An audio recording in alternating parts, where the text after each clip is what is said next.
having a whole perspective of yourself. I could get my mind set. I could be mentally healthy, I could be emotionally healthy, but if I'm not physically healthy, then that's going to affect me in certain other areas. Again, vice versa. If I'm physically healthy, but emotionally well-being isn't mentally, then I could look as great as I possibly can and my body could be in great shape, but I could still be a bit broken emotionally and not be able to manage life in a very healthy way. So having a view of yourself, a whole view of yourself, which is the best that you can be, then that is all we can do.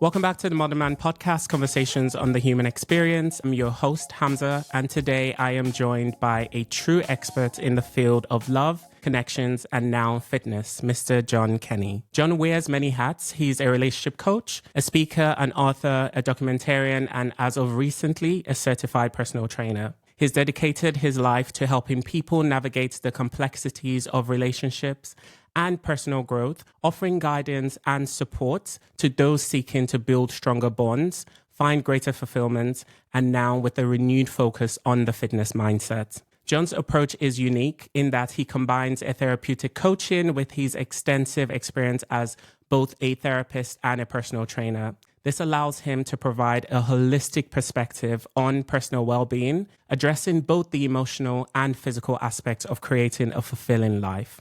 So join me in welcoming John to the podcast. Welcome, John. Hi, Hamza. Hello. Thanks for inviting me on. Please, my pleasure. How are you doing today? I'm very well, thank you.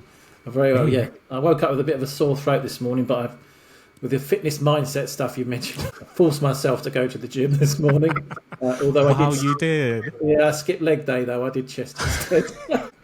Do you find it easier to do like one or the other? Do you prefer like doing leg day or do you prefer doing chest day? Or is it, just dependent on how you feel? Yeah, if I could just have fake legs and a fake back, I'd only ever do chest. And shoulders, probably. So my least favourite is back. Back is so painful for me. It's just... Really? I like legs, but that, it tires you out because the muscle groups are so much more. They're so big and much bigger, and my legs get tired. But I love doing chest, and it's Monday, right? So Monday is International Chest Day. Is that a thing? Because I feel like whenever I start a new workout program or do one of those online workout programs, it always starts with Monday chest. Yeah, it is known as International Chest Day in the in kind of the workout community. So I think it's just everybody starts on a Monday with their chest. Maybe some advice, I guess, for people who are going to the gym might be to do it the other way, so that the equipment for the chest will be free on the days you actually want.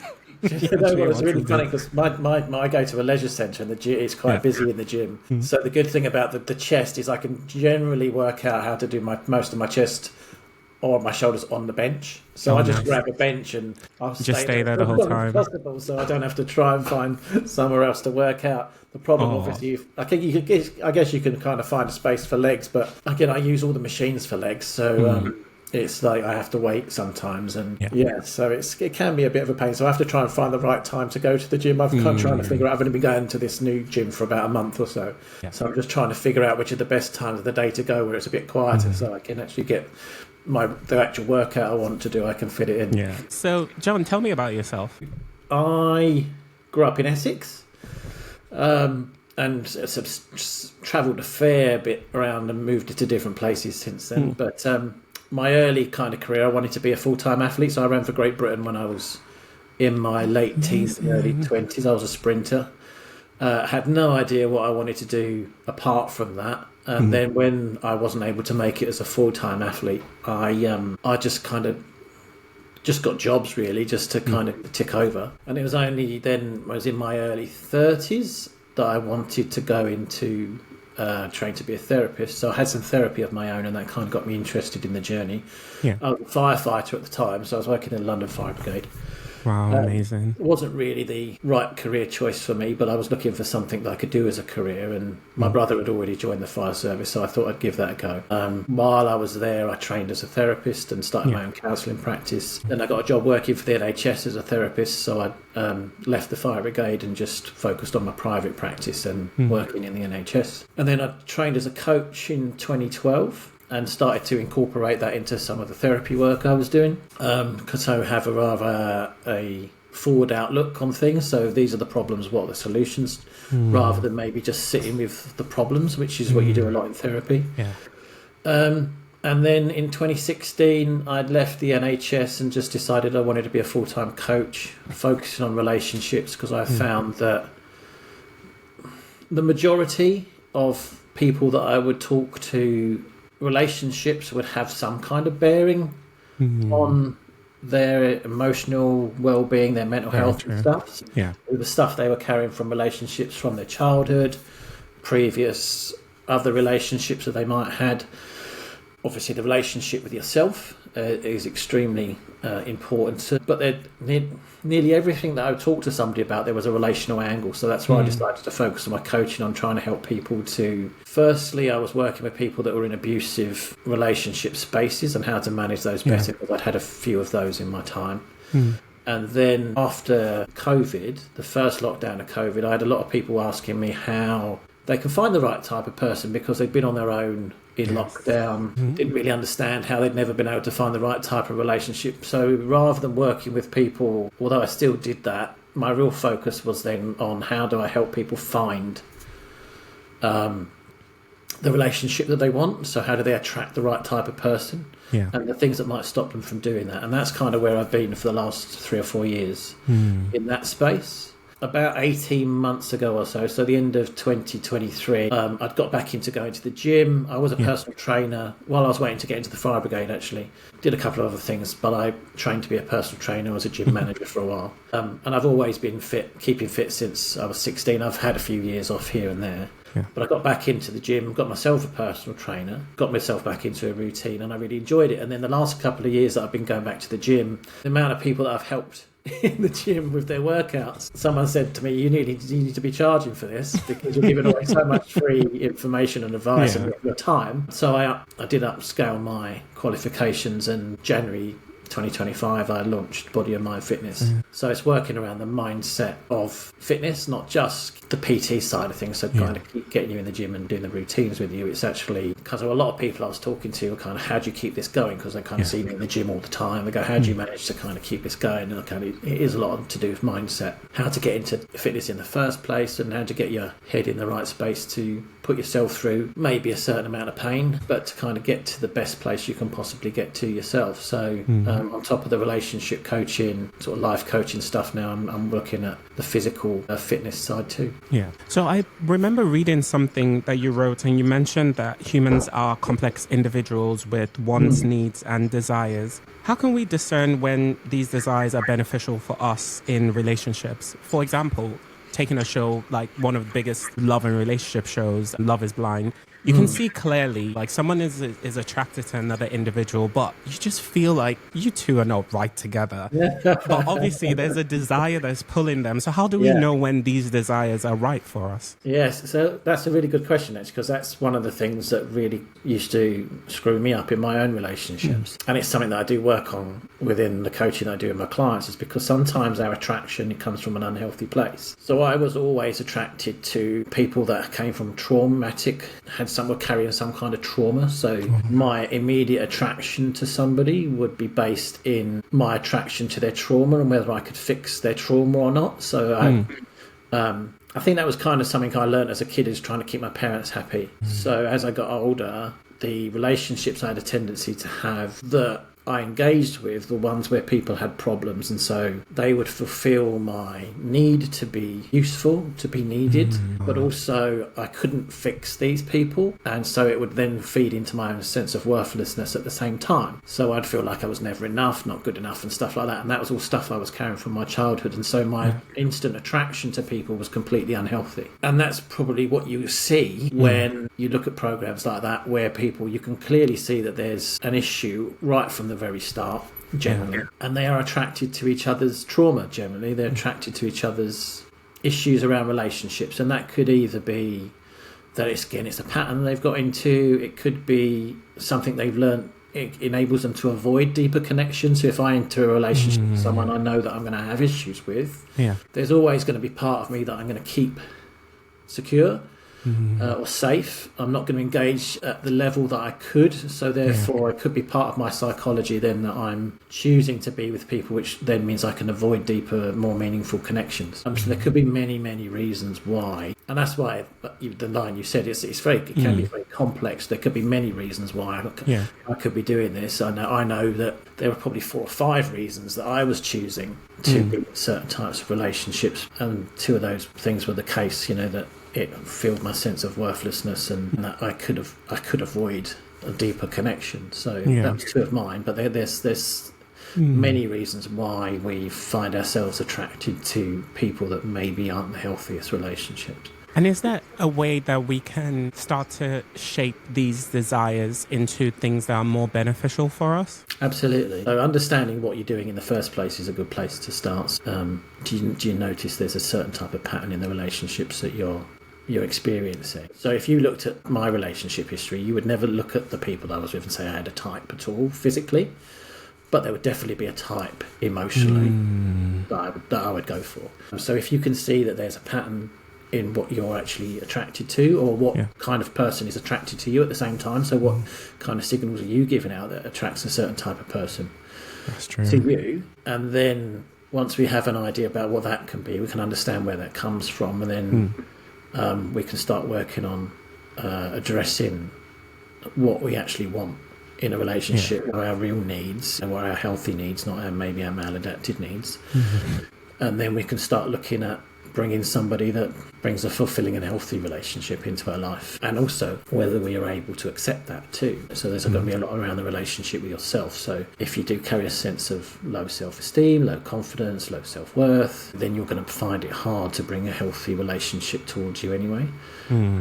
Because if you don't feel like you're worthy of love, you're unlikely to allow love in, or allow someone to love you even if they could. So there's lots of work to be done there. If we find that we are struggling to find a healthy relationship to be in.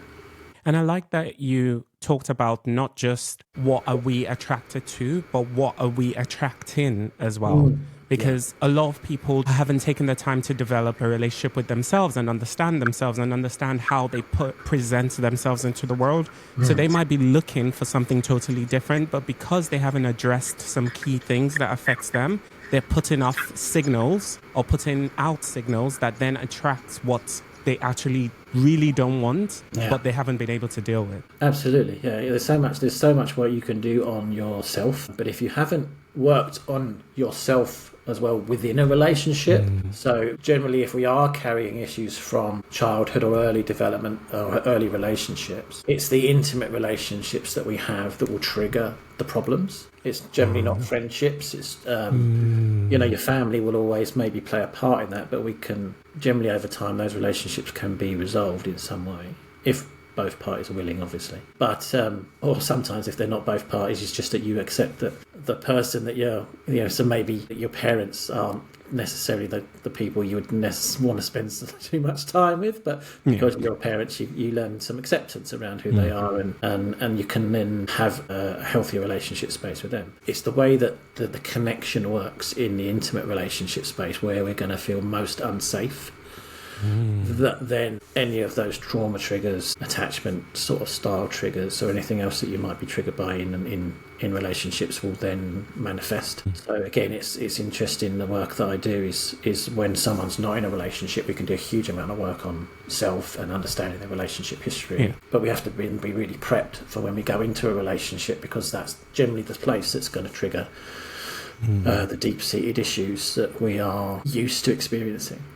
So with the dominance of the internet, real-life communication might not be as strong of a skill as it used to be. What advice would you give someone planning a first date after connecting with someone online? For example, my wife and I had this discussion about kissing on the first date. Now, there's a lot of people who feel like, it is what it is, go with the flow. I happen to be one of those people. But I also appreciate the school of thought. I think one of our friends said something that you don't know someone's relationship with their toothbrush to kiss them on the first date. So I just thought, it might be a good question, especially even for people who have never been on a date from an online source before. What would you advise? How do people approach that? Okay, so I would meet somewhere. I would just go for a coffee or something to start with. Don't make it a big thing, because you don't know this person. You don't know if you're going to like this person. It's something nice and casual. So there's no expectancy. There's no big build-up necessarily. There's no kind of need to put on a show. There's no need to impress or anything like that. Yeah. So keep it simple. If you don't mind kissing on a first date because that attraction's there, you might want to. It's again, if you're going for a coffee, it might be less likely that you're going to engage in a physical intimacy at the end of the evening or at the end of the coffee date. But, I don't think there's anything necessarily wrong with a kiss on the cheek or something. And again, whatever you're comfortable with. Most importantly, when you're prepping for your date, just be yourself. And again, this is something I work with my clients. It's not an interview. You don't need to put on a show. You don't need to be anything to try and impress anybody. It's going in there with a sense of self-worth, self-confidence and self-belief that you are just going to be yourself, because that's ultimately the kind of person that you're looking for. You want someone that's going to like you for you. Try not to put too much pressure on yourself to be anything else but you. And if you click and you're being yourself, you'll know you've clicked on a good level. Obviously, as long as they're being authentic and stuff within themselves as well. Just like I said, just keep it nice and casual as much as you can to start with. And then if you decide that you like someone, because we can talk to someone for months. I don't know why people would talk to anyone for months and not meet them, but you can. But then you're not really going to know if there's a spark or a connection until you've met someone. Until you meet them, yeah.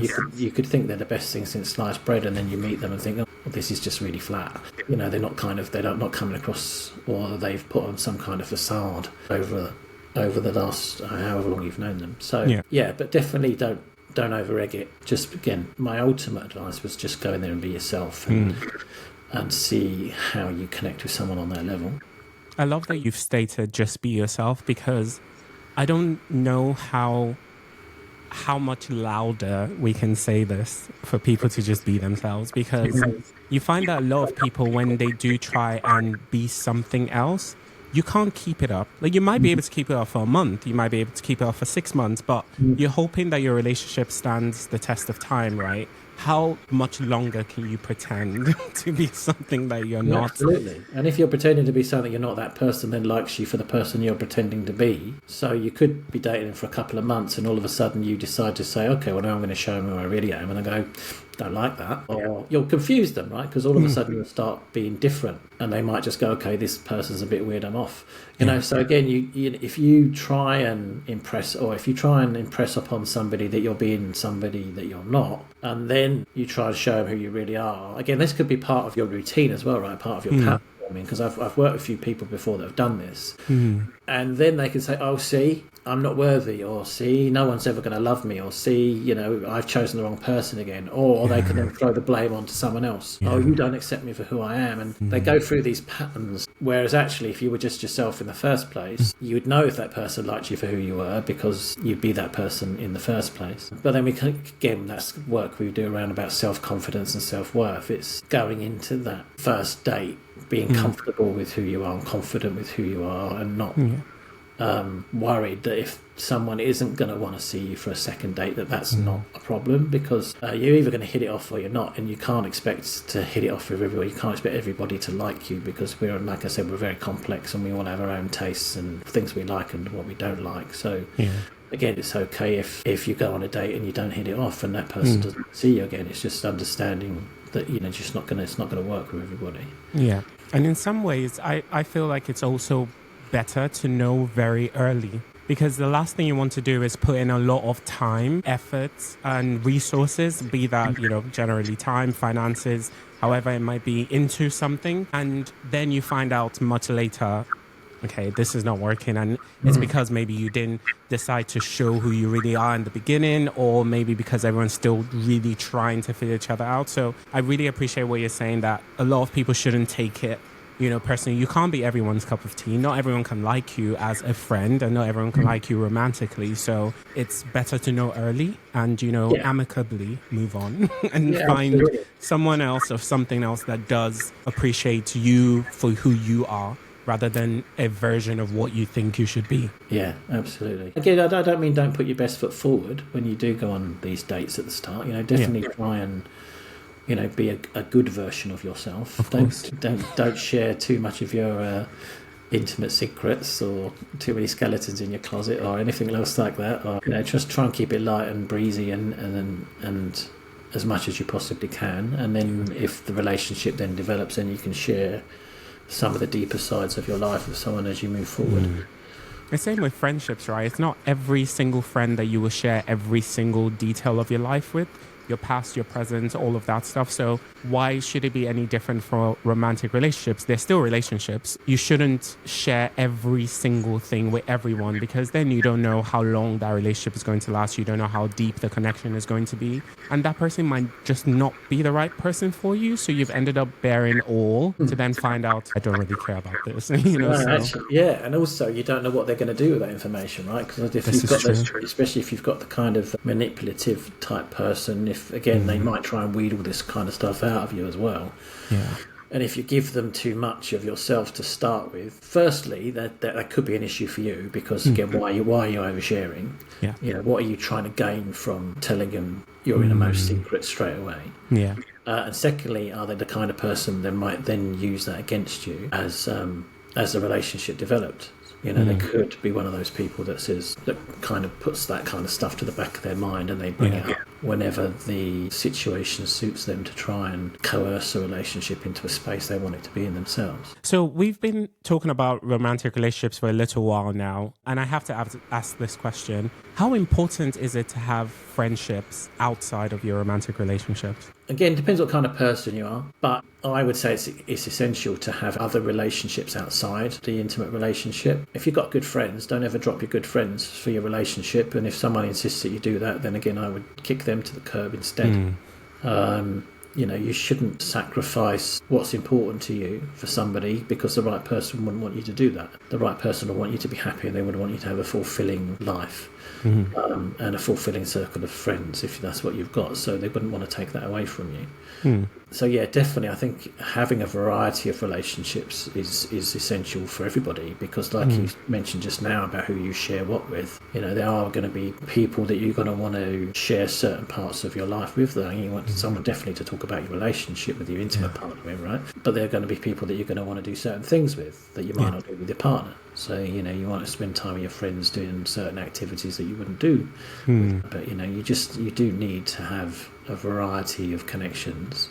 But everyone varies to how much and how many that's going to be. I've got two very close friends that will always be in my life, regardless of who I'm with. And I've got a series of acquaintances as well. So there's other people that I would just occasionally meet for coffee, or in the old days, I don't go out clubbing as much as I used to, but I had a clubbing group of friends, meeting up down a pub group of friends. I had people that I'd meet for lunch. So not every Thursday, no? Not anymore. Thursday, Friday, no? Just a cheeky little whiskey, no? No. I tell you what, it used to be a lot more than every Thursday. It was every Thursday, Friday, Saturday, and then down the pub on a Sunday. For the sustenance, for the food, right? All that. But I still do. I love dancing, so I love dance music. So I am. Gym's good for that as well, right? Because I've always got my dance music on. So I have a little jig in the gym every once in a while too. But I had friends specifically that I'd go out clubbing with. But I had friends that didn't like clubbing, that then you just spend the chill evenings in and like have dinner parties or whatever. That's something completely different. So it's good to have a variety of friendships, because we've all got different needs. Then it's not the right thing to put the pressure on an intimate relationship to meet all of your needs either. It's very unlikely that you're going to meet somebody that is able to meet all of your emotional needs or connection needs and things like that. And it can be a damaging space if you do expect that, if you put all the pressure on one relationship to meet that. So definitely keep a variety of relationships open. Especially when no one is perfect, right? So even if you do happen to find that person that does fill all of your needs, they can't probably do that all the time, because they're human as well. They've got their own wants and needs and issues. And like you said, it's important depending on the person. So I am like you, where I don't have a multitude of friends. I have a few very close friends, and I've got, acquaintances, which does remind me of a question that I did want to ask you. What is the difference? Because I feel like some people do struggle with this, the difference between a friend and an acquaintance. A friend is somebody that has your best interests at heart, that you are there for each other in good bad and ugly situations, and that you can rely on. An acquaintance, I would suggest, is not that. Is somebody that you will just hang out with occasionally, but you don't put any pressure on that relationship to be anything more than maybe what it is. That they're just someone you might want to hang out with and have a good time with and share some hobbies, experiences, or whatever it might be. But they're not going to be your people that you can, the people that at 2:00 in the morning that you go, I'm in trouble, and they go, where are you? Your acquaintances are going to be the people that don't pick up the phone. And the thing with that is that's okay, right? It's okay to have close friends. It's okay to have friends that you can rely on. And it's okay to have acquaintances where, like you said, you share hobbies and you might meet every now and then. And it doesn't mean that you have to turn those acquaintances into friends or they're not supposed to be in your life. You can have that balance, right? Absolutely. They're there for a reason. Just, again, as long as you know what that reason is, just as long as you know what role they facilitate in your life, and you don't maybe put too much or too little emphasis on that. Some people that are acquaintances could step up and be great friends, we never know. So, but to know where you kind of stand with people and what that relationship actually means, because there are going to be people that you will ring at 2:00 in the morning and they won't pick their phone up, or they'll ask you to call someone else, and they're just there for the good times, So not a long time. I had to say it. For a reason, a season, or forever, or something like that. I think the thing goes. So it's a good balance, like I said, if I didn't have, in my 20s and 30s, if I didn't have those acquaintances that I just clubbed with, I'd go clubbing on my own, right? And that's not the best thing to be doing. I mean, although I probably ended up dancing by myself a lot of the time, walking into a club by yourself. I keep dancing on my own. I'd want to go and hang out with a group or a couple of people, and to go to these places and someone to just hang out with and have a good time with. But but they weren't ever going to be really close friends, and they were just the people that I did that with. But my really good friends don't go clubbing, so they're more homebodies. So they weren't ever going to be dragging them out was like a nightmare. So they're like, no, we're definitely not going to. When they get to a certain age, they definitely wouldn't have gone. Definitely not. No, we're far too old for this now. Can you go do this? Don't find someone else to go with. Completely understand.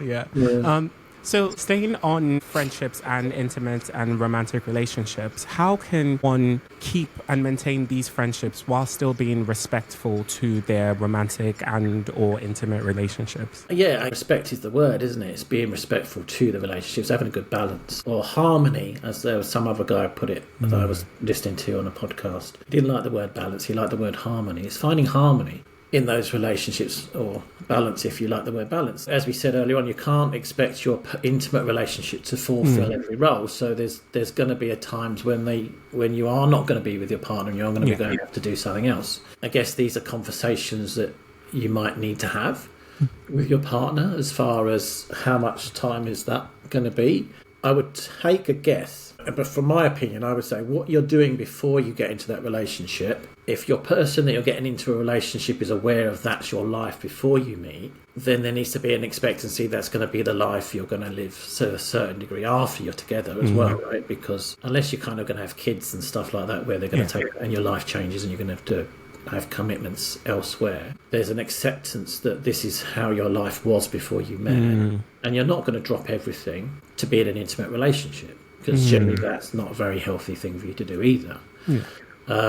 So understanding that, I think, is the important part, to get that balance right. Because if you don't have a life and then you end in a relationship, it becomes your everything. That's fine if that works for you. But that's an expectancy that when we get into a relationship together, that I don't really have a big circle of friends. I don't really do much socialising. So a lot of my time is going to be spent with you. And then again, if I then start to change that, then that's generally when the problems are going to occur. Or if someone starts to want more, and again, generally we'll do that anyway naturally, the more time we spend with somebody, the more we want to be with them. So a lot of the other, maybe some of the other stuff that we do is going to go by the wayside, but then that needs to be consistent as well. But if not, then things are going to go then, okay, well, we've got through the honeymoon period of our relationship, now I'm going to go on and do more friends with my friends and do other stuff. Again, that could be okay, so long as you communicate that And as long as you're both happy with that situation, because one of you might not be. So when you say respect, it does need to be respectful again. So this is why conversation and communication is important.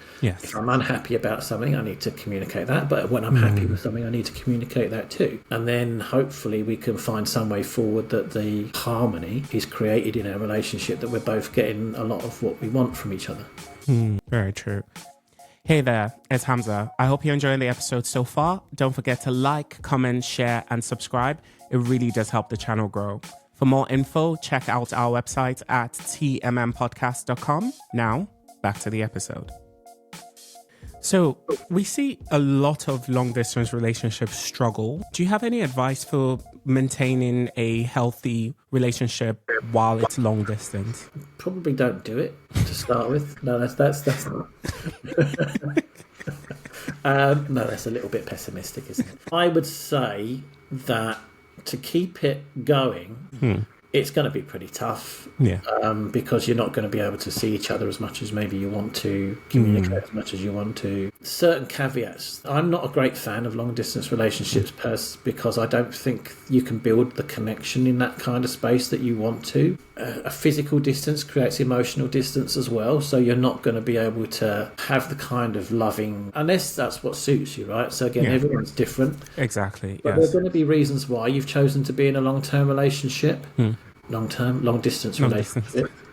That could be as a protective measure to stop you getting too involved with somebody. It could be because you want to keep your life as it is necessarily where you are, and so far things don't really have to change too much for you, and you can still say you're in a relationship, even though you might not necessarily be committed to that relationship. But if you are committed to a relationship long term, that's a long distance, then you just have to do the things you would do in a normal relationship. Just be attentive as much as you can, see each other as often as you can, be in communication as often as you can. But it's going to be difficult to maintain that long term unless you're both on the same page as this is kind of the relationship we want. We don't really want anything too committed. We don't want anything too frequent as far as seeing each other is concerned. And if that's what you want from a relationship and that suits you both, then that's great. But on the whole, that's not what we enter relationships for. We're entering relationships because we're looking for someone that we want to connect with, have a relationship which is deeper and more meaningful. And over a long distance, that can be hard to, first of all, create, and secondly, maintain, even if you have created something. So switching back to friendships, we've all experienced that really bad friend. Let's just be honest. Like some friends are just not great. What would you say are the top skills or values needed to maintain healthy friendships? Pretty much, I think they're the same as any relationship, really. There needs to be a commitment to that relationship. There needs to be a respect in that relationship, a trust in that relationship, a reliability in that relationship. Obviously, some shared interests would be great, so that you've got those types of things. Like you said, we've all been shit on from a great height by some people, but it's okay, right? Because that's why they were in your life, for that reason. They were never going to be your deepest, most meaningful relationships. Unfortunately, people can play the game as much as they can in an intimate relationship. They can pretend to be fully engaged, but again, that could have something to do with maybe an avoidant type personality. They engage very well at the start of a relationship, but then when things become too connected, they have a tendency to brain freeze, and then they're off, and they change the dynamics of the right, or they were there for a reason, they wanted to get something from you, fulfilled the role that you fulfilled, and now they're off. Or you've got someone who just likes to take in relationships, which you'll find in friendships as much as you'll find in families and intimate relationships. People aren't able to give a lot of themselves, and so again, as long as you're happy with that, as long as you know where you stand in that relationship, and this is not someone you can rely on, but they serve a certain purpose for being in your life, then that's okay. If not, then cut them off. You don't have to maintain a relationship which isn't good for you. And as any relationship, really, and some of them will be much harder to get away from than others, but maintaining that relationship, again, it's all about giving it the respect and time that it deserves. Being the person that they need you to be when they need you to be the person that they want. And that's how you kind of maintain your friendships, is just making sure that you're engaged at a similar level. So like I said, some of my close friends, I won't see them. I'll see them twice a year, 3 times a year, but they are someone that I know that I can ring up at 2 o'clock in the morning they go, how can I help? What do you need? Because we've created that kind of closeness, even though we don't see each other very often. But just it's about creating, like I said, that sense of safety, that sense of connection, and you're both in the friendship for the kind of same reasons, and of course you like each other. That helps. It does help. So that leads me really nicely into my next question, which is, in today's world, especially with the internet and social media culture, there's a trend of cancel culture and cutting people off. How important is conflict resolution in a relationship? Again, I don't really like the word conflict because it feels like it depends how you use the word conflict, right? Because it can mean different things to different people. Yeah. So let's just take it, as you put it, that conflict resolution is essential in the relationship. So that comes with kind of emotional intelligence. So we need to have a certain amount of emotional intelligence within ourselves to be able to resolve conflict healthily. And being able to do that, I think, comes from knowing yourself and staying open-minded. And in a relationship is thinking about what's best for the relationship and not just what's best for you. I'm also a qualified mediator, which I did many years ago.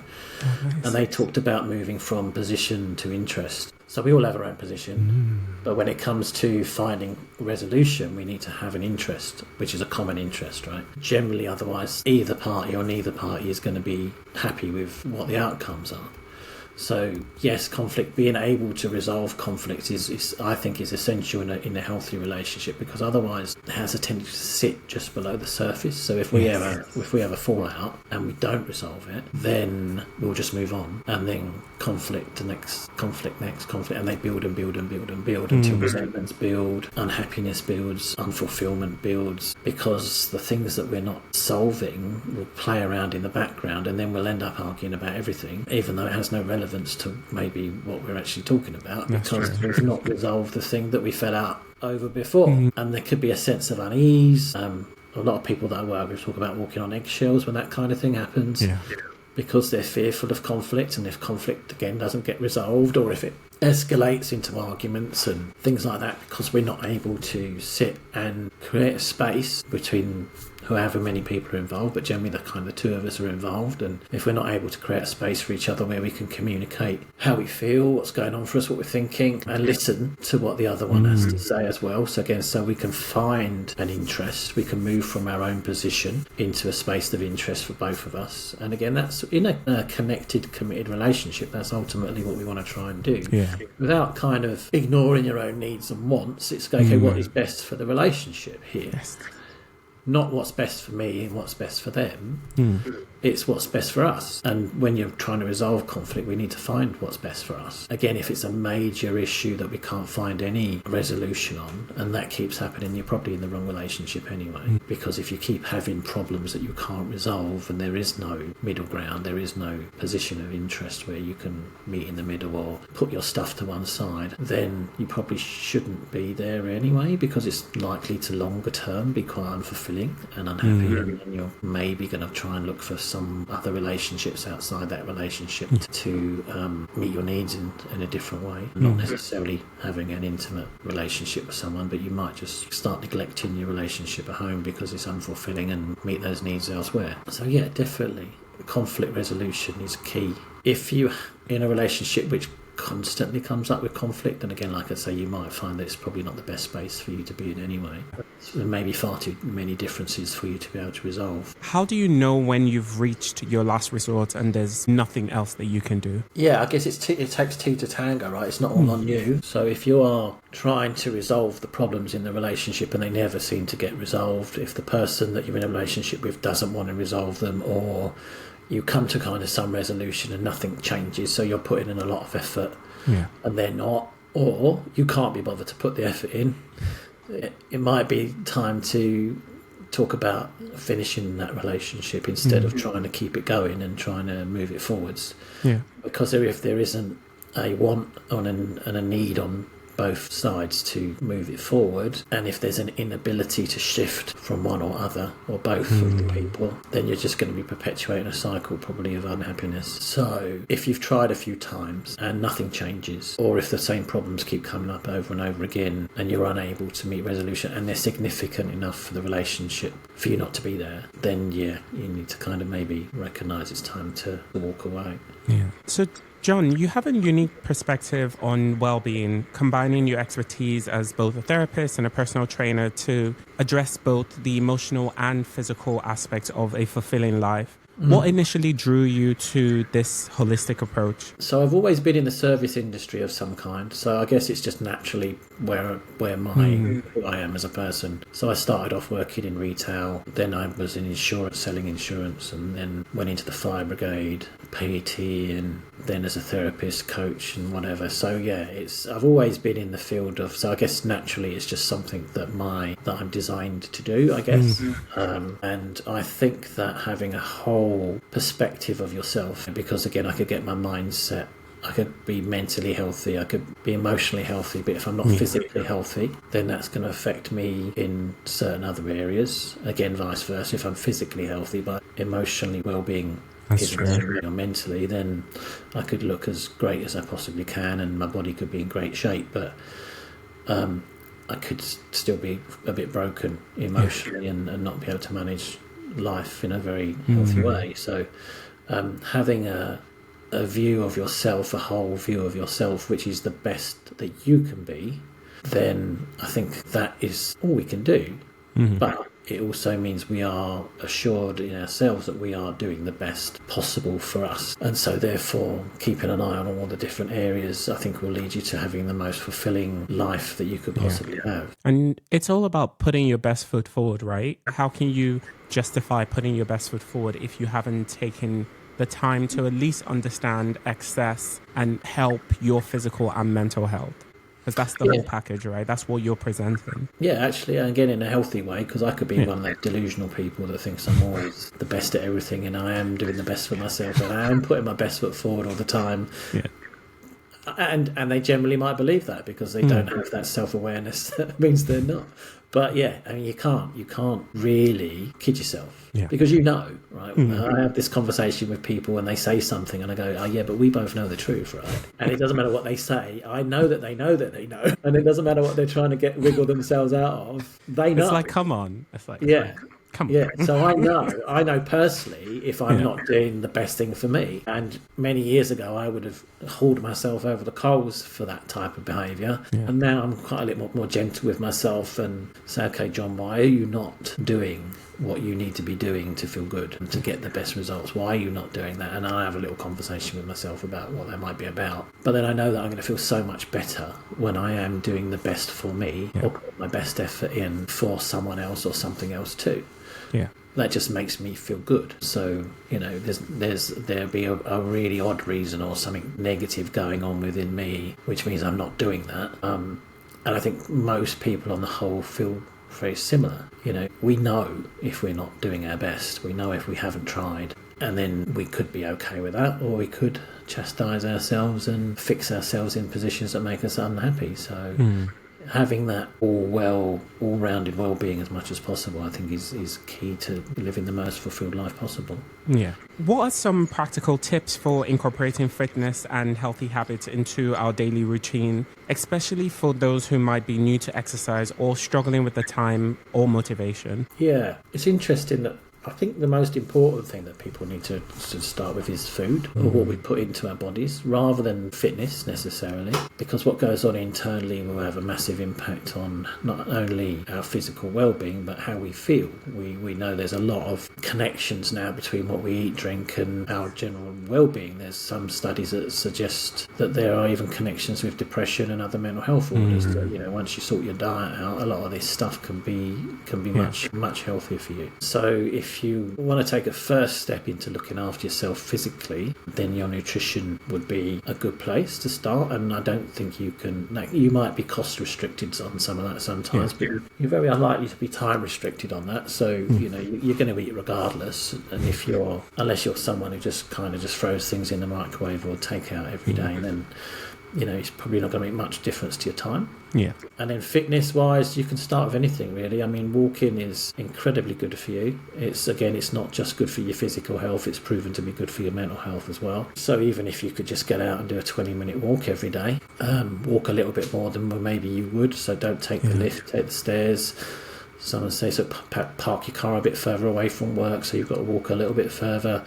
If you're sitting at a desk all day, get up and take a break, go for a little walk around the office or whatever it might be. But you can start really small steps. I mean, some people even put those little mini treadmills under their desks now. I've seen those now. They're so cool. You can sit and walk at the same time. So you've got no reason. It doesn't take any time out of your day. Because you're doing exactly the same thing. It's just that you're walking under the desk rather than sitting still. So, something simple as walking, get yourself out of a weekend. If you can, do an hour or so. If you can manage that, if not, do something like 20 minutes. Start small and just escalate it from there. And then obviously, depending on what goals you want to set for yourself, will then decide what kind of things you then need to do next and how you need to up your frequency and stuff. But as you get older, there's a lot of research, a lot of science-backed stuff now that says that resistance training is excellent, not only for your physical well-being but actually for your overall health as well. So as you get older, it kind of helps with bone density, and so you're able to do a lot as you get older. It stops you maybe breaking bones and stuff too as you get older, which as they become more fragile. So if you can incorporate some kind of low-level resistance work as well, so it could be weight training, but generally I would start with sort of general body weight kind of exercises. Stuff again you can do at home. You can be still watching your favourite soap opera or whatever you like on the television, and you just stand there and do a few squats and a few dips and a few whatever you like, get your baked beans and do a few curls. It doesn't really matter. You can start anywhere. It's just getting a little bit more active, and then the fitter you get, the more healthier you feel. You're going to want, and the more you can do as well, right? The more you can do, and then hopefully you're going to take it a bit further and do a little bit more. I'm into bodybuilding, so I go to the gym because I want to put muscle on. It's something I've been doing for a lot of years. So because I'm in my 50s now, it's something I have to be really mindful of. I can't go too heavy. I can't necessarily do something that's too explosive. I tore my chest muscle a couple of years ago when I came back to the gym. I tore my rotator cuff when I came back because I was trying to do weights and exercise and stuff I was doing before I'd stopped, so I was getting back into it. But my body is now over 50 years of age, and it's not as conducive to the kind of stuff that I used to do. So I've had to find a routine now that works for me, which helps me to stay injury free so I can keep going. I still get aches and pains and stuff, but I haven't torn anything for about 18 months. Oh, that's good. Please don't. It seems to be working okay. Wow. So again, it's about finding your own thing again that you enjoy, and finding something that gradually build yourself up to doing. And again, I know a lot of people that join the gym in January, and because it hurts so much after the first couple of weeks, or they're so tired, or they've hurt themselves because they've tried to do too much, and they never go back, and they think that kind of getting exercise and getting fit is about getting going to hurt, and it doesn't have to hurt. It's again finding something you enjoy is really important as far as fitness is concerned, because it will definitely more likely you'll keep it going if you enjoy it. Like you just said, for the longevity of your exercising, you want to do something that you love and you really enjoy. I remember a couple of years ago when I still played tennis, I will be on the court for 2 to 3 hours, 3 to 4 days a week, wouldn't even feel anything. I was burning like an average of 1,200 calories per session. Yeah. Now, if you take me to the gym, I can't do it. I can't. It's just, no. I really appreciate, like my wife goes to the gym now 4 times a week. She has a personal trainer. She's really into it. I used to be into the gym, but I just mentally, I can't do that. So I find that tennis is a little bit more, it's just more interesting to me. Yeah, I'd love to run. I used to sprint. So I'd love to be able to do that. I tried to go back and do the Masters stuff, and I tore my Achilles, and I've actually torn both my Achilles, so I can hardly walk sometimes, let alone run. I'm sorry, I should have laughed, but it's the way you said it. I walked into town the other day. I did an hour and a half walk, and I got back, and the following day my Achilles was swollen like nobody's. Like ice. Where's the ice? So it's finding something you can do. Yeah. Right? My body's been torn and broken and all manner of things over the years. But I've found a routine now, which is really great. to a certain degree, because of being an athlete, I used to train until I was sick. So my mindset was very much, if I don't feel exhausted, I haven't trained hard enough. And it's taken me a long time to get that out of my head. And the good thing about weight training is, especially with all the kind of science-based research that goes on now, I can actually do a lot less, and I can do it a lot lighter, and I'll still get the same results. Yeah. And that's amazing for me, because as I'm getting older, I'm thinking, actually, I need to look after my body a bit better now. Yeah. I've got a lot of injuries from the past, which means I could really upset myself if I go too crazy on certain things. So actually, I love this science-based approach to bodybuilding now, because I'm actually doing lighter weights. I'm doing less sets than what I used to do, and I'm getting better results, which is great. What advice do you have for building confidence and self-acceptance? So self-acceptance is not generally going to come from how you look. It's about how you feel about yourself. So definitely working on your mindset there as to the kind of relationship you've got with yourself, and working on that space. But obviously physical appearance can help with that too. Don't try to be somebody else. So especially now, if you go on YouTube, there's so many fitness influencers on there. Unfortunately, there's so many young lads doing steroids or some kind of hormone replacement type stuff to get massive. Again, you don't want to be going down that road, really, because of the psychological and physical damage that can actually do. Yes. And unless you're going to move into the world of bodybuilding, then you don't really need to be doing it anyway. So don't try and be somebody else. It's about making the best of yourself. Again, it's that mindset around, am I doing the most I can do to get into the kind of physical shape that I want to be in? Getting started is the main thing. You know, I was listening to someone actually on a podcast talking about this morning, and they were saying it's how many young lads especially are going to the gym with this idea about what they want to look like based on some of these fitness influencers who have been doing it for years and are likely taking some kind of enhancements as well, and they expect to get there within a couple of months. You know, there are not, first of all, it's just not going to happen. It is a process. It's a slow process. One of the most important things about holistic wellness is sleep, rest, recovery. So if you're going to get into exercise, you know, you need to make sure you're recovering properly. But sleep is now seen as the most important thing in a lot of aspects of our well-being. You know, if we're not rested properly, if we haven't gone through the sleep cycle where our body recovers and processes and stuff like that, then it can have quite a detrimental impact on our overall well-being. So coming back to kind of specifically to the question, is don't try and be anybody else but yourself, and just work to what you can achieve. You're going to be restricted by your genetics, you're going to be restricted by the time you can put into things. Maybe your financial situation might stop your situation, depending on what you want to do. Again, just make sure that you're in a good mindset, as in, I'm doing the best I possibly can for myself, and secondly, I'm in a good mindset that I've actually got a good enough relationship with myself to be, I don't know what the right word is, content with what I'm doing. To be happy with what I'm doing, and to know I'm doing the right thing, and not be so hard on yourself if you physically can't look a certain way, then it's about going, okay, what can I do, and aiming for that. Yeah. So John, as we bring the podcast to a close, we know that hindsight is 2020. What do you wish you had known earlier in your journey that you know now? You said we're coming to a close, though. I could give you hundreds of those. If you were to pick maybe like your favorite top ones. If I could go back and tell myself something, the first thing I would work on would be my relationship with myself. I'd offer myself some positivity around who I was as a human being, because I struggled with that right up until probably late 30s, early 40s.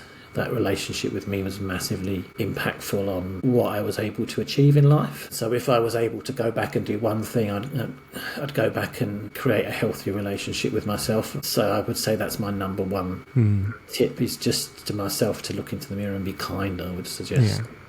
And it's funny you say that, because on an earlier episode, I don't know if it's out yet, but one of the few I've recorded. I remember having this conversation with the guest, and I said that there is so much negativity in the world, and it's no one else's responsibility to take care of ourselves than us. So we can't be too harsh on ourselves. We can't be putting that much pressure on ourselves. We need to be kinder to ourselves, and we need to have more grace for us. So it's amazing that you bring that up, and I think it's one that we need to keep reiterating to people. Learn how to take care of yourself. You only have one you, right? So if you're hard on yourself and you keep putting yourself down, no one else is going to be able to lift you back up except you.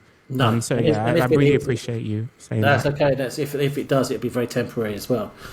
Like we talked about relationships earlier on. Nobody can fix you, and nobody can be your everything, because they can't. And if you're not doing that for yourself, then you're going to massively struggle. Definitely. John, is there anything you would like to plug? You mentioned right at the start that I've got a book out. I made a documentary as well. But just really the coaching. So if you're interested if you're having trouble with relationships, whether you're on your own or in a relationship already, if you're in a couple and you want some resolution within that and work on the issues there, if you're looking to find the right type of person to bring into your life, then do reach out. If you want to improve your mindset around fitness, know how to get started, or want someone to work with alongside you while you start your fitness journey, then get in touch and I'd be happy to chat. I will make sure to include all of the links in the description. So if anyone wants to access those resources or reach out to John, just check the description and the link will be in there. John, final question for you on the Modern Man podcast. If you could offer one piece of advice to the modern man listening, what would that be? I will give them the most important bit of thing that I think I've worked on for myself, and that's just be yourself. Obviously working on that stuff so you actually like yourself too, right? So, but be yourself. Again, you don't have to be something else. You don't have to be anybody else. You don't have to fit into someone else's idea of who you should be or what you have to do. So find your own way, and I think you'll find that you'll be your happiest if you can do that. That's amazing. So, John, that's it. How do you feel so far? Did you enjoy your time on the Modern Man podcast? Yes, thank you very much. I enjoyed that. It's great conversation. Lots of great questions. Yes. It's actually flown by as well. I know, right? Thank you so much for taking the time. Honestly, I really appreciate it. And I'm sure our viewers will get so much from this episode. If you do want to reach out to John, please check the descriptions and links will be in there. But yeah, amazing. So everyone, thank you so much for joining us on Modern Man Podcast. Please don't forget to like, comment, share and subscribe. It does really help the channel grow. Can't wait to catch you on the next one. Until then, I wish you a lovely and blessed day. Take care. Bye.